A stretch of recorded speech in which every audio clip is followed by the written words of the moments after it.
There's power in simplification. Not because you can't handle the complex, but because too much noise drowns out the meaning. It gets in the way of the things that actually make the difference.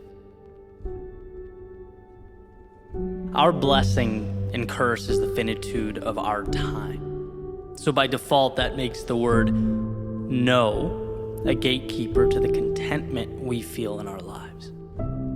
What are you keeping out? What are you saving space for? Clarity is not a luxury, but a necessity. And when one has limited capacity, they must both cherish and protect it. So why does this matter?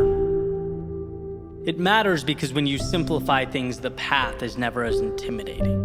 The problem is never unsolvable. The opportunity is never too far away.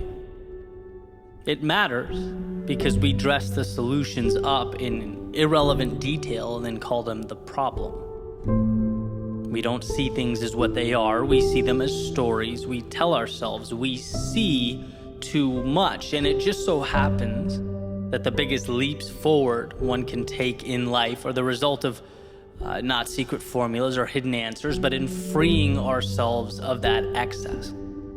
Saying no to the wrong things so that we can say yes to the right things. Underneath the stacks and accumulation of nothing is something. There's something to the notion that the road to recovery is always a single decision away. That it's already there. But you just haven't been able to acknowledge, to choose it. When life becomes convoluted, there's this tendency to think, I am the problem, I am broken, I am incapable of X or Y or Z. And it's like, no, you've just let so much in that what was once obvious is now buried. You're looking at the giant ocean before you, forgetting that a very tiny boat can traverse it. Basics. Let's ask the question, where is it I most want to go? And what would one step in that direction look like? Sometimes we have to go knowing that mile 10 will have its monsters, and mile 50 will have its setbacks. But to not take step 1 in anticipation of those future problems, of something way down the road, is letting that excess in. Simplicity is the goal. Simplicity. Ask yourself, can you start? Right? Beginning grants you one of the greatest weapons to possess, an ability to adjust, the ability to adapt, the ability to utilize the now. And this is not to dismiss the pain and difficulty associated with our most challenging times. It's to remind you that during those times you feel lost or closed in, you don't need to reinvent the world to your left and right. It's not bigger than you. So much of the time, it's about composing yourself enough to reach out for the light switch that will illuminate the path just enough for you to look up and walk right out the front door.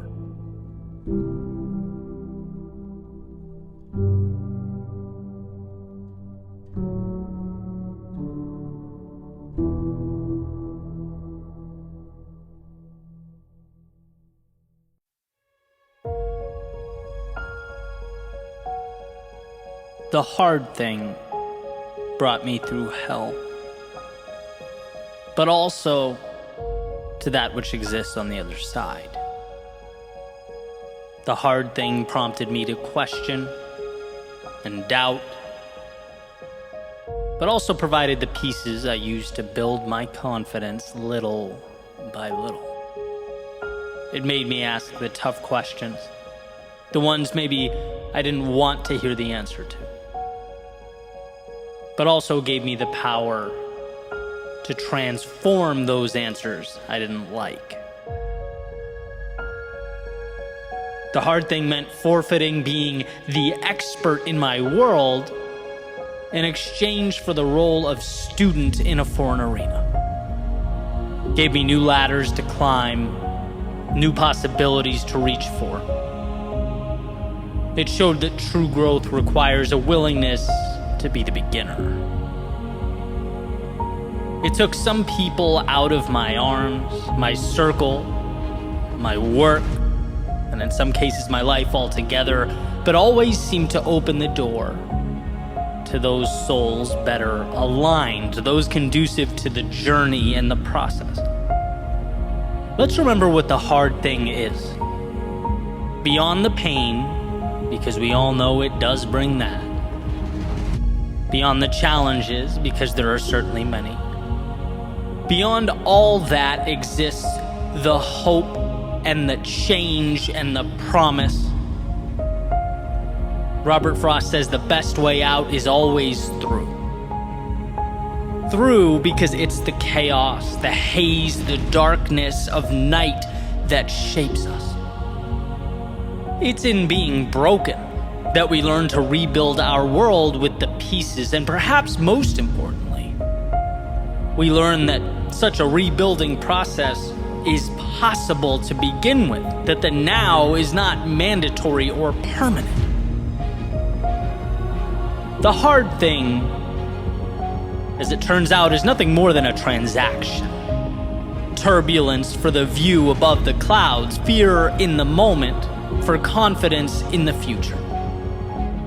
It's learning that although life sometimes appears to paint a picture of conformity and helplessness, there's always a path leading to the very place we need to go. It just asks we find the courage to walk it. Churchill has said, the pessimist sees difficulty in every opportunity. The optimist sees opportunity in every difficulty. And this beautiful message rings true. Because from the difficulty is the advantage. And sure, our first instinct is to see the problem. Our eyes tend to initially fixate on that which is unfortunate. But beyond that is where we get the most incredible things life provides, as if one is removing the shell or outer layer in order to get to the nutrients in the center, the ingredients required for growth, the pieces necessary to experience life at its fullest. And so we must be reminded that those opportunities, they're not rare, they're not reserved for everyone but you. They just tend to disguise themselves as the things we're most inclined to disregard or walk by. But if one finds the courage to move into them, through them, if one can see the difficulty not as a deterrent but as a bargain, they'll be given everything on the other side. Reality is not changed with a magic wand or the granting of a wish. It's from staring down the hard thing and moving directly into it, one little step at a time.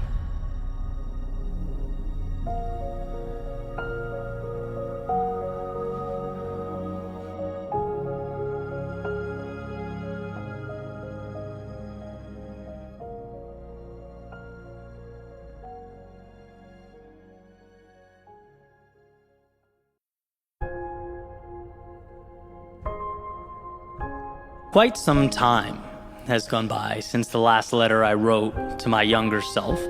A few years, actually. And I think we're due. Because older me continues to learn to both enjoy and be humbled by life. To experience hellos and endure goodbyes.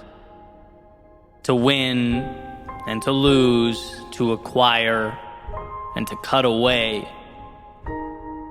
The world is a maze of complexity to navigate. And maybe we should start right there. Because look, kid, there are some fundamental ideas about life that you just have wrong. There is no door that you walk through where you suddenly go from not understanding to finally having all the answers.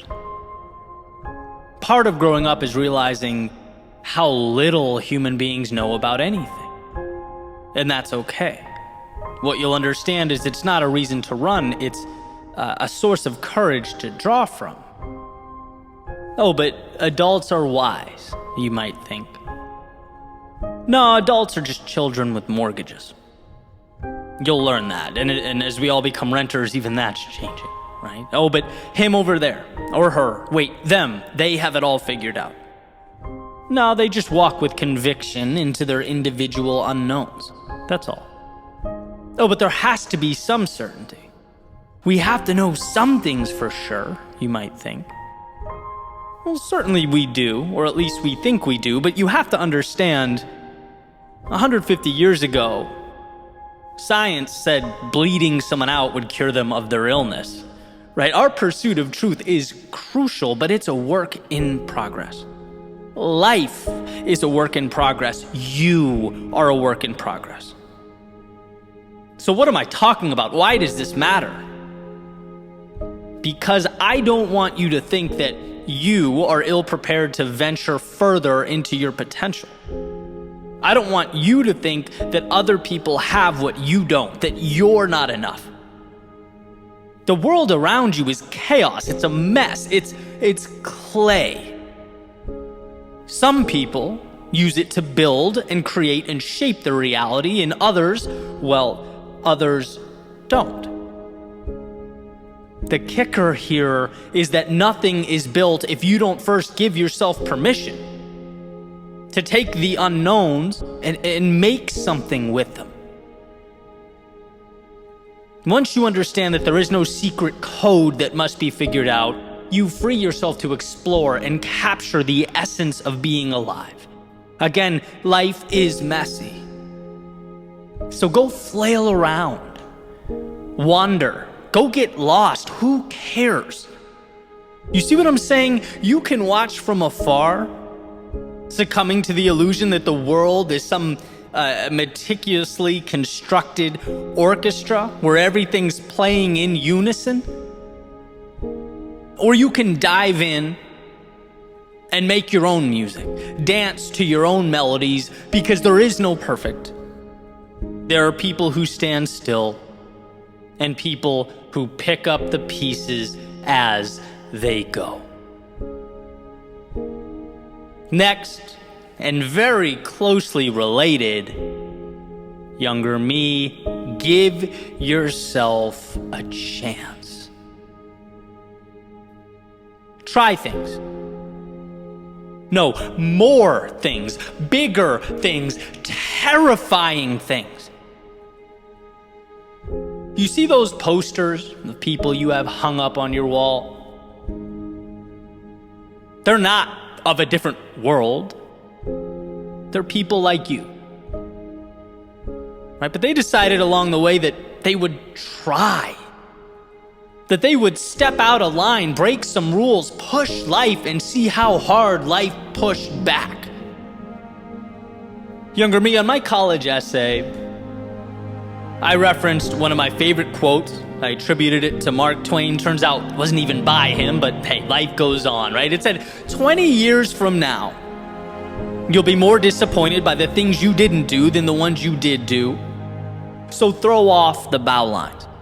Sail away from the safe harbor. Catch the trade winds in your sails. Explore, dream, discover. It's a beautiful quote, and here's what I gather from it. The biggest mistakes I've made over the course of my lifetime ended up being my greatest teachers, leading me to something new, to where I most needed to be. I mean, a lot of my mistakes are even funny stories, right, that I joke about with buddies over a beer. The vast majority of things you're worried about, they either won't happen or they're reversible. But what gets you, younger me, what truly hurts, is wishing you had the courage to apply to that thing that you instead let the deadline slip away. or talk to that person you walked right by, or audition, or train, or travel, or follow your intuition, your heart to someplace new. Those are the things we tend to carry around. The second you learn that not going is far scarier than stepping out into the unknown, you'll possess a perspective that's incredibly valuable. It will change your life. And lastly, this one's kind of hard to articulate, but let me tell you, it continues to resurface. Here it is. If your intuition is telling you something, listen. Trust it. If something feels wrong, let it go. If it feels like it's where you need to be, you're being pulled in that direction, explore, move towards it. When you know in 30 seconds that someone isn't a good person, don't give them your time. When something doesn't align with your goals or objectives, don't feel bad walking away. When something excites you, trust that feeling. This is all intuition, and I've come to find that initial response to be more and more valuable. What that feeling is telling you matters. Don't turn your back on that. Now, of course, there's a line we have to walk, or an element of pragmatism we have to hold on to. Sometimes, when we're particularly upset, it makes sense to let the emotions subside and allow rationality to enter.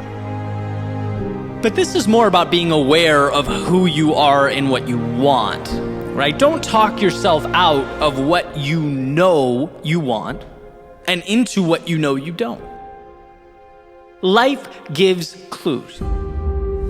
It's not always 4D chess. Sometimes it can be simple. What's needed is right there. But you have to look around. You have to listen and trust yourself, and no one will ever know you better than you. But if you tune yourself out, then how can you have a shot at living a meaningful life? One on your own terms? Be impossible. So younger me, trust yourself. Beyond what anyone else tells you is best or most beneficial, again, those are answers only you know. So listen to you. One of my favorite messages is that you are your own experiment. That as we move forward into the haze of the unknown, we understand that at times we'll fall. At times we'll see our plans disintegrate right in front of us. But this is, when we step back and really examine, not a cause for alarm, but a chance to celebrate. Celebrate because the world pushing back at you implies that you are moving forward. And that is strength. As the saying goes, in the broken places, the light shines through. Younger me, promise me you won't be scared of breaking. That you won't fear leaving the harbor. Because nothing out there is bigger than you, or too much for you to handle or navigate. The funny thing is, younger me, that your journey is reliant on you giving yourself permission to go, to see, to explore. All that starts with you greenlighting your own adventure. But remember what I'm telling you. There is no rubric for life, it's trial and error. Remember that if you don't give yourself a chance, you simply watch the opportunity slip by. And remember that you are the only one who knows what's best for you. So trust that intuition. The world will be whatever you choose to make it. And my hope is that you realize you are strong enough. You're bold enough. You're capable enough to make it whatever that might be. So younger me, go pave your path. Go blaze your trail. And remember, along the way, as you navigate the ups and downs, highs and lows, remember to look up and enjoy the ride.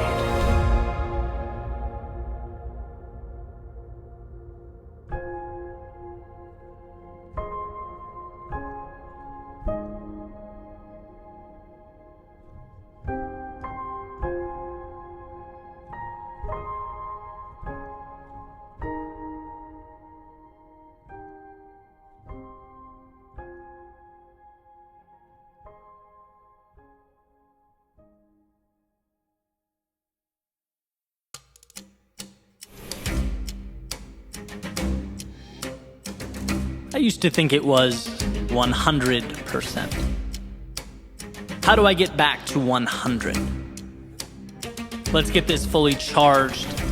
No cracks or flaws. And so I'd wait. I'd rest. I would prepare. But guess what? Aiming for 100% is a perpetual almost there. Turns out life doesn't care much about 100%. It wants to know what you can do when you're at 80. Can you find a way to push through when you are at 75%? How about 65? See, life is innately difficult. How do you handle that? How do you compartmentalize it? I was recently back in Boston, running around the Charles River, first time in a while. Felt a little back spasm reoccurring. That right knee, a little sensitive as it often is, and I thought, man, again, if I waited for perfection to run, I would never run again. I can count on one hand the times everything felt great. Light bulb moment. We work towards that. We aim high, we give the body what it needs, but we also understand perfect is more of an idea than a reality. Sometimes you just have to lace up the shoes and go. Just like sometimes you have to wake up even though you're tired. Walk into the room even though you're nervous. Make the change even though you're fearful. Cut ties even though you're sad or disappointed. There is no 100% that is going to come down and save you. Life will always provide the necessary ingredients to climb, to grow, and achieve. It does, though, leave it up to you to decide how bad you want it. So what's the plan? To wait until you're 100%? Until everything is perfect and you're living the problem-free life you dreamt of? Or is this a find a way now type thing? An acknowledgement that we aren't given perfection, but we are given enough to move forward anyway. An understanding that while most view discomfort as an end, greatness means seeing it as an invitation, an unavoidable cost to move into the realm of accomplishment. So while the rest of the world waits for their 100%, I dare you to conquer your adversaries while at 80. I challenge you to surprise yourself while at 70, to disrupt the status quo while at 65. There is no waiting here. There is no serenity in growth, and how could there be? Growth is a restructuring of comfort, a tearing down to build again. Yeah, I used to think it was 100%, but now I know waiting for that 100 just becomes hope and stagnation. No, we cross finish lines and reach mountaintops while manufacturing momentum and creating possibility. Yeah, anyone can succeed at 100%, but seldom do we get there. Seldom do we see that. So that leaves us with this simple question. What will you do where you are with what you have? What will you do now?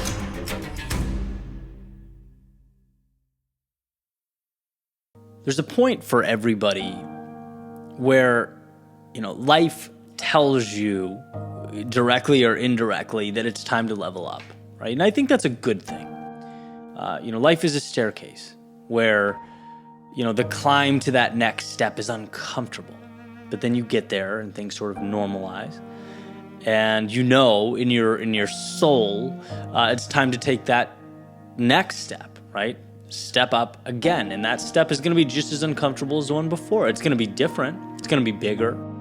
You'll have evolved, but change is always uncomfortable, and that's just the way it works. And I want to share with you something that a friend of mine, Evan, told me, and it helped me see that process differently. He was talking to me specifically in terms of being in front of a camera, which will make sense when you hear the metaphor, but I think it's applicable to, everything, any situation. I was talking about that need, that feeling, that want to take the next step, and very basic question, what do you want to do? And I wasn't exactly sure how I saw things evolving, right? And so the metaphor was, well, you've been Mickey Mouse for so long that you've been sort of neglecting the Walt Disney side of things. And maybe that's intentional. Maybe that's how it should be. Maybe someone else should be Walt Disney. Maybe you should be Walt Disney and Mickey less. Like however you want to, you can bend that and reshape it a million ways. But the idea was, when you are so focused on being in front of a camera, telling your story, writing, creating, sometimes you lose sight of where the ship is going. And I just thought that was such a powerful metaphor. If it makes you think, and I've spent weeks thinking about it, it's the right message. It's what you need to hear. And I've been talking to people who are, doing things that have nothing to do with speaking or content creation, anything like that. And when they talk about their situation, it's funny, I find myself relaying the same message because it's like, you are so in the weeds of your day-to-day, doing things that, are important, but they're smaller details. They're more technical things. They're more day-to-day operational things that you don't know where that metaphorical ship is sailing. And it's because you haven't been able to step back and really think about it. Really assess where you're going and why and why it matters to you. And so one of the answers that I've found, it's a two-part answer. It's finding a way, and this is not rocket science, but it's sort of step one, to take the smaller things and get them off of your plate. But the other thing is to make intentional time to just think, to really reflect on life and where you're going and understand, like really try to deeply understand where you are now, where you want to be, and how you can bridge that. That's a powerful thing to be able to comprehend, and it's very easy. When I talk about this, the thing that drives me crazy is it feels so obvious and feels so intuitive. I could have spent another 2 years neglecting that, right? You just get so caught up doing what you do in the day-to-day, right? Falling behind, catching up, managing the pieces, moving the widgets around, trying to stay afloat, that you don't have time to ask the big picture question. And so that's what this is all about. It's, are you so busy being Mickey Mouse in your life that the Walt Disney side of things is being neglected, needs some love, needs some vision and some understanding? And if that's the case, beautiful, because now you're thinking about it, now the wheels are in motion, and you can point that ship where you need it to go.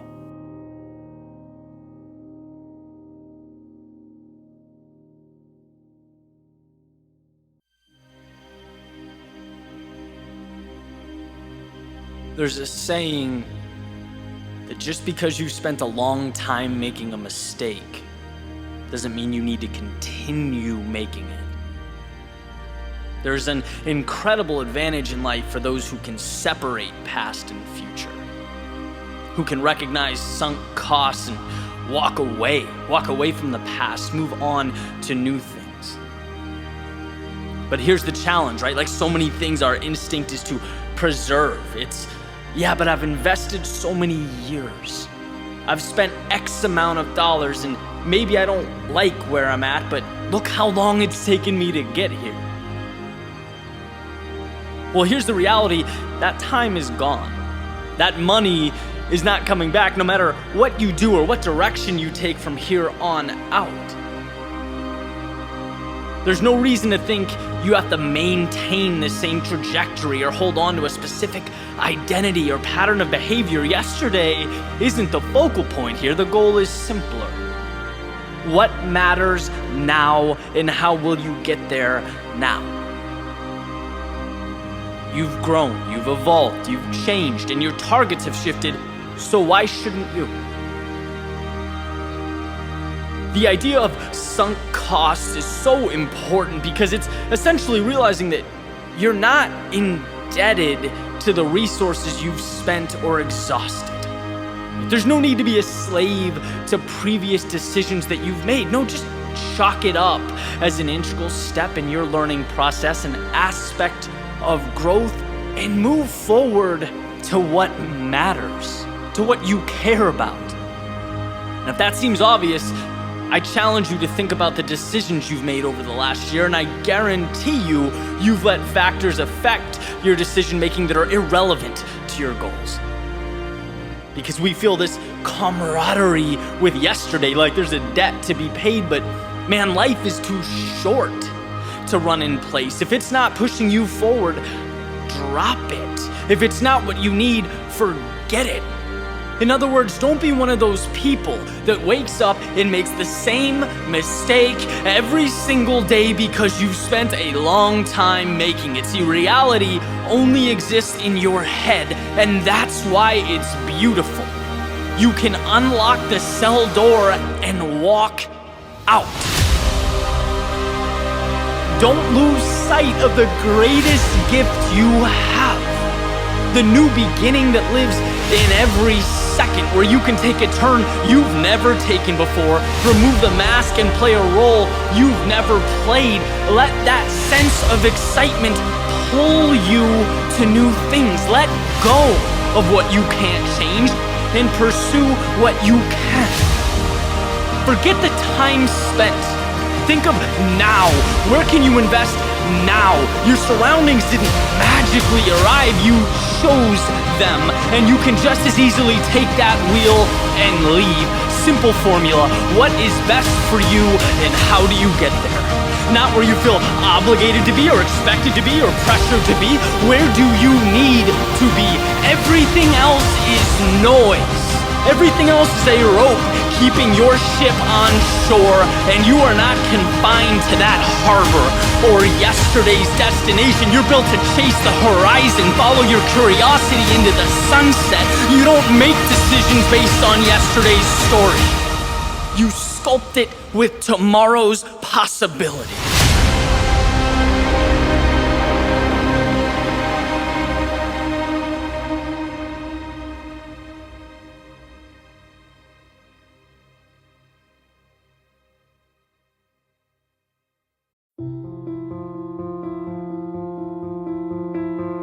Human beings don't see, we interpret. We don't take in what happens, we take in the implication of what happens. Everything in our world is story. It's similar to the idea of two ideologically different news organizations, right? Reporting on the same event. Neither will be completely factual. They'll both uphold their individual narratives.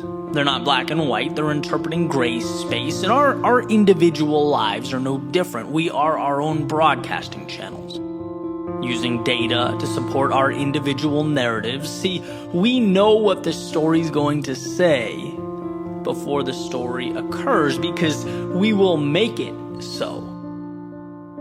We'll make life fit our beliefs. That's what it means to be human. And so here's where the value lives in the context of this message when we find ourselves in a consistent state of despair or frustration or anxiety. It's a fool's errand to look for solutions in the external world. Because everything we find, everything we come across will support our current beliefs, our current story.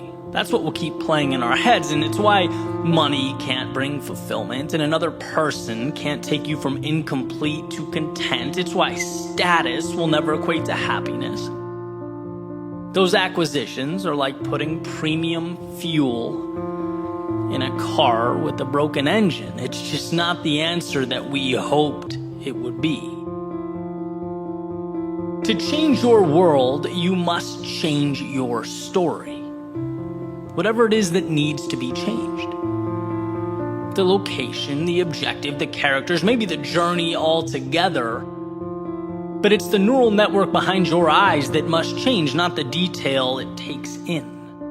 And so if you feel stuck or feel like where you want to be seems unrealistic, you have to know right now that the very fact you think that way is the problem. So ask yourself, not your girlfriend or your boss or your neighbor, but ask yourself what a turnaround looks like. Do you know? Or have you acclimated to being unhappy? Have you even asked yourself what happiness looks like?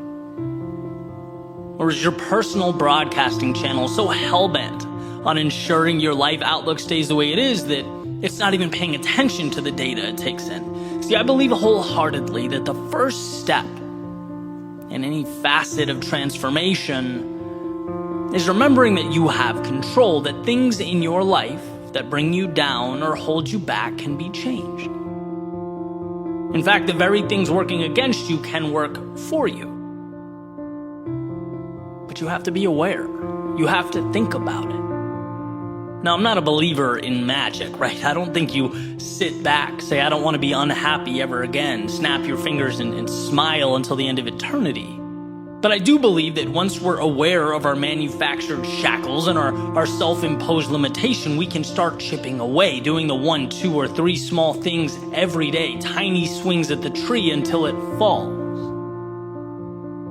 Right? If it's, I'm not happy with my work life, well, what does a better situation look like? What bridges that gap?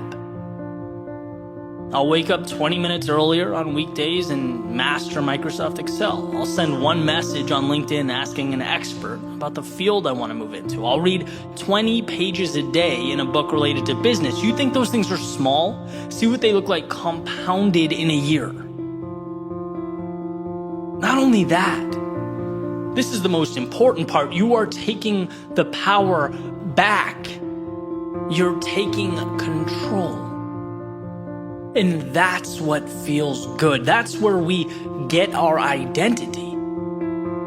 You get a little disappointed at how you've let your physique slip when you look in the mirror. Don't be sad about it every day. Again, ask yourself what the inverse looks like and start doing small things. Subtract 1 sports drink and add 1 green smoothie. Double your water intake. Do a 10-minute daily workout on YouTube. Like, the pieces are out there. And to find yourself again is to realize that they're out there. Realize that you're playing a movie on loop in your head that isn't right. It's just not you. And well, what movie do you want to be playing? In an ideal world, scroll through the library, find it, click play, and start doing the small things that make it real. There's so much power in progress. I've seen this unfold in different areas of my life, but particularly as a writer, as a speaker, it's like you identify who you want to be, you start making tiny steps, and after a while, you're surrounded by the change that you've created. How can you not believe something that you're starting to live? It has to become your identity because it is you. It's around you. You breathe it. So look around and realize the malleability of your situation. And if what you find is not you, good. Here is your opportunity to tear down the old and construct the new. You can do that because you have control. Because it's within your grasp. So start the new movie, the new story, make yourself the hero, and set out to find yourself again.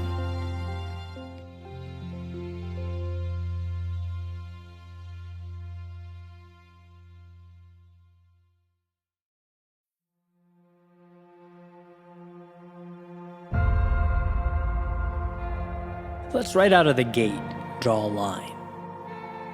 The most important line one can draw, a line of demarcation separating who you were and who you are. A line between the past and the present, and this line marks your return. No, not to the days of old, but to step one. Your chance to begin again, to rise above, to transcend yesterday's character and transform today's potential. See, what we often fail to realize is that there are ideas deeply ingrained in our minds that rule over us, a sort of subconscious authority. It says yesterday you fell short, so today you are someone who falls short. It says your objective was not reached in the past, so how about a new, maybe easier one? It draws a nice little box, pats you on the head, and says, how about we make a nice, cozy home for ourselves in here? And what this subconscious authority fears most is that you wake up, that you become aware, that you return. Not to the past, but to the power tucked away under all the stories you somewhere along the way decided were real. The second you accept that yesterday is only as relevant as you decided to be, you unchain yourself. You become unshackled. So return to that place of curiosity, where you're not obligated to perform, but gifted with the journey before you. And that could certainly be hard, right? It was hard for me to look back at my life and distinguish between what I've simply accepted and life's objective truths. I'd taken orders and been obedient for so long. I'd been listening to that subconscious authority for so many years that I had to, in a way, relearn what creativity meant for me. I had to learn not to feel guilty, going on a jog in the middle of the day when the rest of the world was working. I had to learn that my instinct wasn't to explore, but to stop short. I wasn't pushing limits or peering around corners. I wasn't testing the waters or seeking out the hidden opportunities life hides away. No, I was on autopilot. And life, it had called for my return. It's funny how when you reject your potential long enough, the universe seems to tap you on the shoulder. It makes it more and more apparent every day that something greater is within an arm's reach, backs you into a corner until you have to address the dissonance between who you are and who you've allowed yourself to be. Those orders you've been taking don't align with your best self. And so one must not only create, but in a sense return to their greatness, to accept what they've been running from. You are what you choose to be, and let's face it, it's very easy to choose to be less than we can be. There's a saying that your reality is not destined to be, it is rather what you've chosen to accept. You only get in your life what you allow. And the entirety of this message is about one thing. That light bulb moment, the epiphany, the instant of empowerment that this world can only give you what you ask for. And to not ask, to sit back and observe, makes you a spectator, sitting up in the nosebleeds, watching the activity evolve on the court below. It relinquishes control to powers beyond you, and that's existing. It's not living. So ask.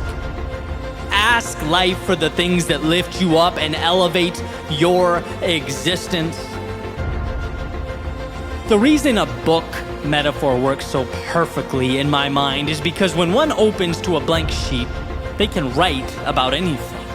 There's no limitation to what can be placed on that paper.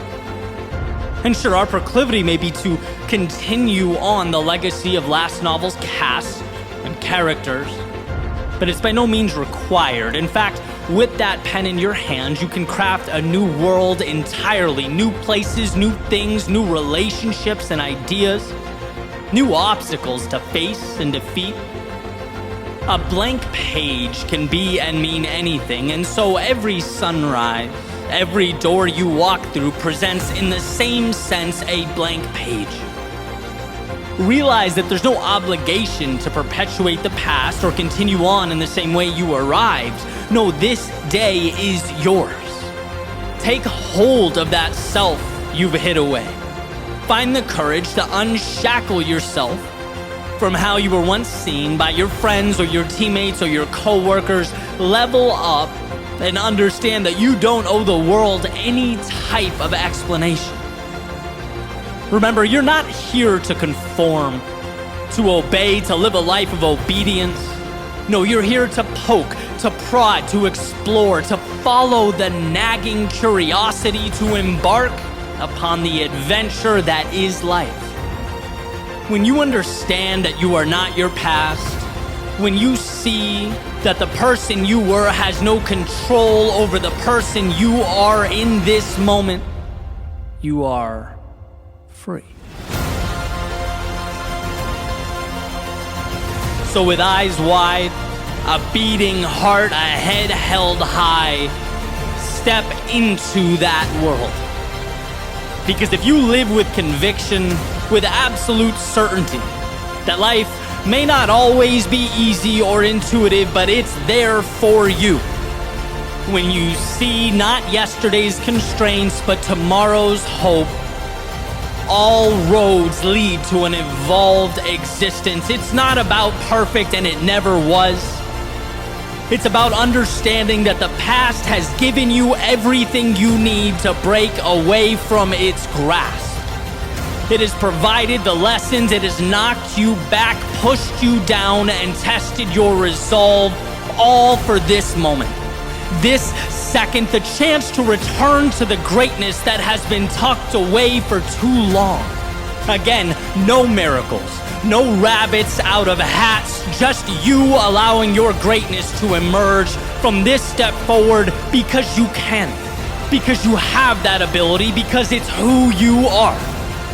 So go show the world, but most importantly, show yourself. You will be amazed at what's possible for you if you simply allow it to materialize. If you, amidst the darkness of days past, let yourself light up the night.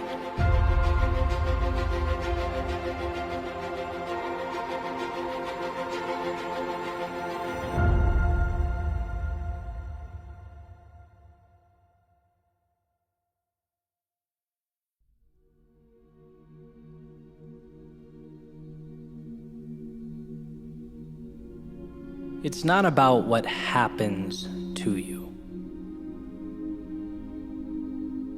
No one escapes adversity. No one lives free of discomfort or misfortune or struggle. No, it will always be about what you do with what happens to you. In other words, it's not the event, it's the response. Not the obstacle, but the ability to navigate around it. Not the wave, but the ability to ride its momentum to something greater. It is not what happens to you, it is what you do about what happens to you. The famous Roman emperor and Stoic philosopher Marcus Aurelius said, "You have power over your mind, not outside events. Realize this, and you will find strength." And I think this realization comes down to the fact that there is always a way. Buried underneath it all, something powerful to leverage. But getting to the value calls for a rewiring. A change in the questions that we ask. Not, how could this happen to me? but how can I be better tomorrow than I am now because of what happened to me? Not, can I still be that person or accomplish what I set out to? But I am that person. Now how will I adjust my path so that I get there? We're operating within a world of value, limitless opportunity. The difficulty simply pushes us to that value faster, expedites the process. It forces us to open our eyes and see that the world works for us. So you take, for example, the fear of starting something new. That fear, it doesn't have to be an endpoint or a red light indicator. Fear doesn't mean you're not qualified or prepared or equipped. It simply lets you know that you have finally acquired the courage to step out of the safety of the only world you knew and into the turbulence of growth, onto the path of something better.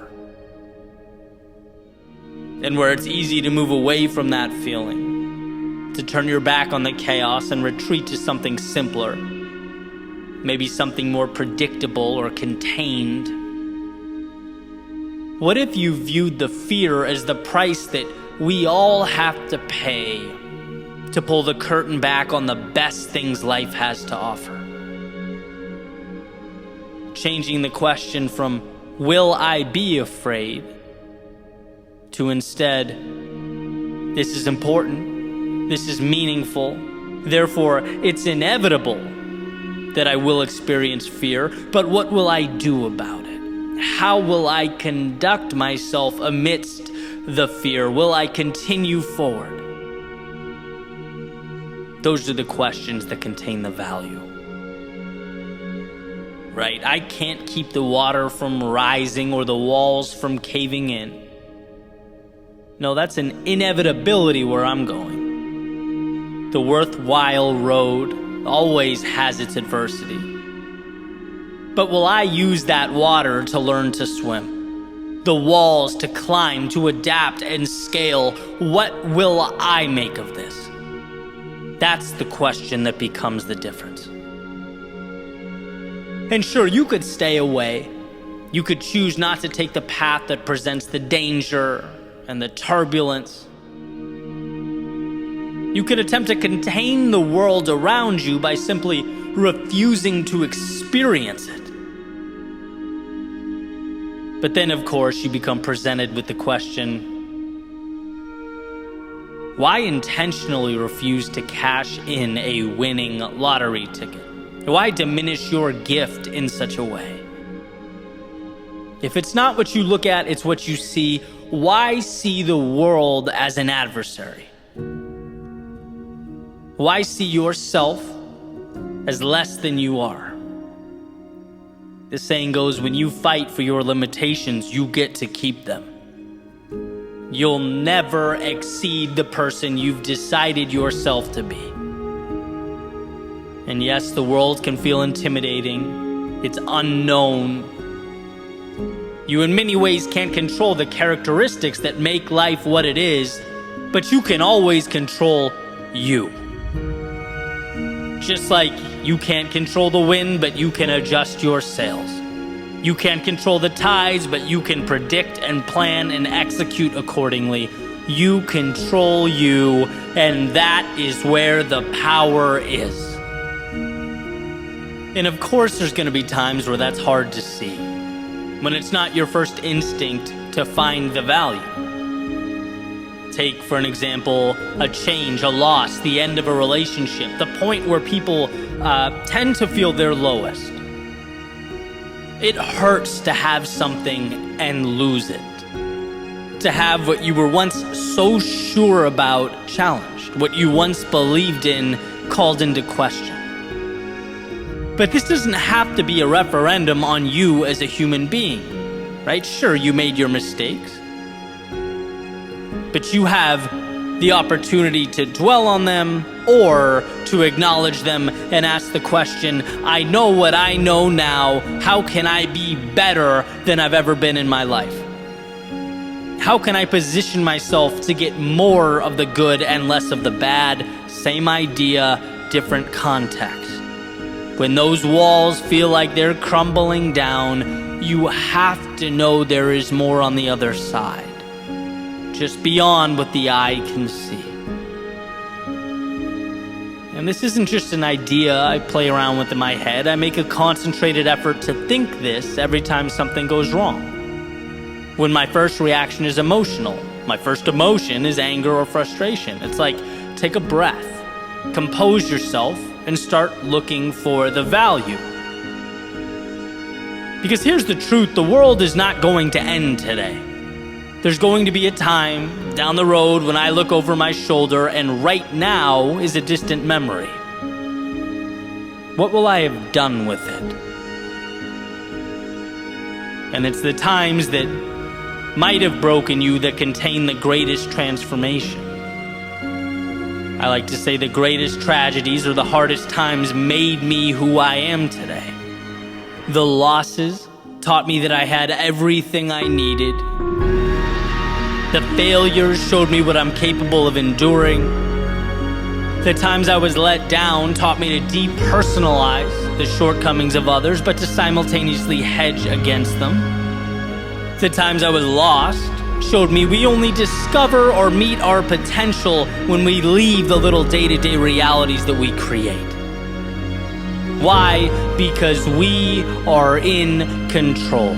Not of the external, but the internal, and that ends up being a bridge to a reality that means something. So when you find yourself at the base of a mountain looking up, understand that there are two ways to perceive the climb. You can see it as the gravity pushing down on you, as Earth standing in your way, or as an opportunity to ascend to a version of yourself that previously not only didn't exist, but wasn't available. This is your opportunity. The same opportunity that the vast majority of the world would disregard or misinterpret,